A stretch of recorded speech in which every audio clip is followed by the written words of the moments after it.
Joe and Anita's 3 o'clock pick-me-up. BBC Radio York. My favourite time of the day when we have a bit of a natter about how brilliant you are. We talk about what you do, how your day's going, and just let everybody know about you and give you a pat on the back because you are amazing. So yeah, if you want to, by the way, be part of the 3 o'clock pick-me-up, all you got to do is give me a call and we will book you in. 0800 111 4849. Yesterday's 3 o'clock pick-me-up came from Karen Waller of Tempt Chocolate on Petergate. Delicious vegan chocolate. Lovely chat with her. I really enjoyed having a chat to her. Today is the afternoon of Peter Bullock of Peter's English Shoes Restorers on 2 Church Lane in York. Afternoon, Peter. Oh, good afternoon, everybody. Oh, lovely to have you on the show. Peter, how long have you been there? Well, the shop's been there a lot, maybe 50, 60 years maybe, but we've been there, and it is we, for 30 years. Well, do you know what I was thinking? I am certain you have fixed my shoes before.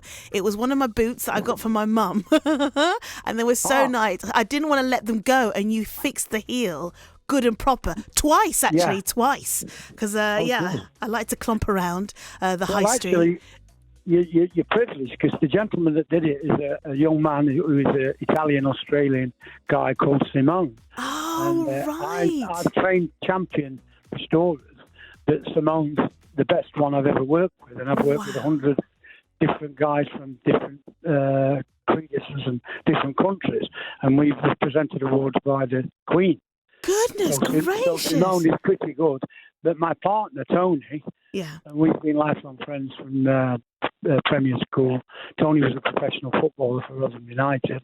He might have done them, and he's pretty good to say that he was a footballer and then he was in the construction industry. Yeah. And his father met the Queen, and there's a picture of his father in the shop. Goodness gracious, Peter. With the Queen. Yeah. Goodness. Now, Peter, Peter, your line's a little bit funny. It's a bit kind of, it's bouncing a bit. So I wonder if you give a little wriggle, maybe step away a little bit from the receiver. Just we want to make sure, because you've got some great stories. I bet, Peter, you're sounding fascinating this afternoon. So how's your day going then? What have you been up to today? Right. Well, what have we been up to? We was watching professional boxing for 3 hours, studying professional boxers. Yeah. So I'm a professional boxing coach. Oh. And then I had to go and draw some money out of the bank because we're going to the Mecca of English shoemaking to pick up shoes for the people of York. Oh, I love it. And they'll be half price English shoes from kind of Doc Martin types to the nicest gentleman's shoes you could ever put your feet in. Goodness gracious. And you said we, so you work with your partner as well. What's his name again? His name is Tony Ellis. He played, Tony. So we're going to change the name from Peters. I'd like the viewers, what they think to this, to Tony and Peters. Oh, I quite like that, actually, because then it's equal billing. Well, what about Tony and Pete? Yeah, I like it. Pete seems so friendly, actually. I really like that. Oh, my mates call me Pete and my family. Perfect, absolutely. And you'd rather Tony and Pete, not Pete and Tony? My daughters think it should be Pete and Tony, but I said I want it Tony and Pete because it's a bit like Tony and Guy. Oh, I like it. I like it. Suave. I'm not bothered about being at the front, even though I built up a chain of shops at the very front. I've led the company alone from the front. Goodness. But now I've got a partner and my best mate as well. Yeah. And we've worked together, by the way, 25 years. So tell us something about you that we don't know then, Peter. Well, I don't know what you know about me, but something pleasant or a bad experience or a nice experience? Or... Yeah, a nice experience. Nice, right. Ooh, there's so many nice experiences. I won a disco dancing competition in East Coast. 2,000 people, able dancers answered, and I got joint first. Oh, nice. I think they made a mistake. I thought I was But anyway, he was a good guy from Sheffield, and he went around the world dancing all his life. So there you go. Wonderful. And then we got when we got the medal, if you like, it was a free holiday to Corfu. So we went to the Hilton Hotel in Corfu, and somebody knocked on the door, and this is how it happened, and this is the truth, and it's traceable and trackable. And he knocked on the door, and I was there with my first love, my first girlfriend, and this guy said, we want to have a meeting with you. I said, what about? And he said, I'm a Yorkshire lad, don't forget. What do you mean you want to meet? I don't even know you. He said, come to the reception. We explained. He was German. Offered me a part in the James Bond film. I goes, stop! I don't believe you. I said, I don't believe it's true. And he said, well, it's Octopussy, Roger Moore. I said, what do you want me to do? He says, we want you to come and dance because we've been told by the hotel that you're a champion dancer. I said, well, yeah, I am. So what do you want me to do then? He said, dance in the disco scene.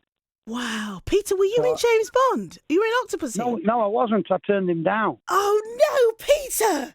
I can't believe this. What would you do if you was like 19 or 18? Say yes. 20? No, well, if I was your father, I'd advise you not to say yes and go off with strange men from overseas. Peter, you could have been in Octopussy. Oh, my goodness. Well, some people are of the opinion I could have been the next James Bond. Well, I think so. But, Tony's worse than me. Tony turned down the legendary Brian Clough and went to Rotherham United instead of Forest when they were European champions. You two are fascinating. Peter, I can see. I'm going to have to come and visit you both, and you're going to have to teach me how to repair some shoes. No, and I'll teach you how to use a sewing machine, dear. Okay, yes, yeah, because I'm terrible at that, actually. Peter, who told you? I'll sell you some shoes if you come in my shop, definitely. Oh, Peter, you are a joy. My goodness. Right, Peter, not everybody thinks that. Well, I do. Now, Peter, I want to know, what do you like to do to give yourself a pick-me-up during the day? I've just done it, actually, but I shouldn't do it because I like crooning. I'm known as a crooning cobbler to Nottingham. I've eaten some chocolate, and my coach says, if you're going on the radio or you're singing or going on TV, don't eat chocolate. I said, rubbish. So I've had chocolate and coffee, Costa coffee. Good. And I'm on the motorway on the way to Northampton. Oh, brilliant. I'm glad you've done something that you enjoy today. Right. It's your time now, Peter, to give a shout out, a lovely message to all your team. What would you like to say to them to give them a pick-me-up, a boost? Well, first of all, I'll stop myself crying because I'm a bit of a weakling in that sense emotionally. But what I really like to do is take a deep breath. I'd like to thank Sarah Bullock and her husband. Sarah's a niece of mine, very special. Oh, that's so wonderful. And my beautiful daughters, Amelia Rose Bullock, I'm forgetting the names, Ruby Rose Bullock and Grace Francis Bullock, and my lovely Lisa who's at home, Lisa Summer. Oh, wonderful. Is that your other half? It's the bird, if I dare say that. Yeah, for 25 years. Oh, that's We're lovely. engaged. We're engaged. Oh, I love it. Peter, you're just wonderful. I've fallen a little bit in love with you, actually, during this conversation. Well, I don't blame you, and I will say that customers can fall in love with the local cobblers. We do get groupies there. It's not just the famous people. I'm one of them now. I can tell you. Peter, I teach you how to use a sewing machine. You need leather. Because this sewing machine doesn't need electric, gas, or anything. You could make your own clothes in the middle of the forest. Oh, I'd love this. Peter, right, we're going to talk about this at some point. I'm going to come and have a proper chat to you face to face. It's been a pleasure to talk to you. You have been an absolute delight. I'm going to dedicate my next song to you and the rest of your team, Peter. It's Kylie Minogue, Can't Get You Out of My Head, which is now you are going to be in my head, Peter. My mate produced the song for her. Oh, my goodness. You're just dropping all the... Yeah, Yellow Heart.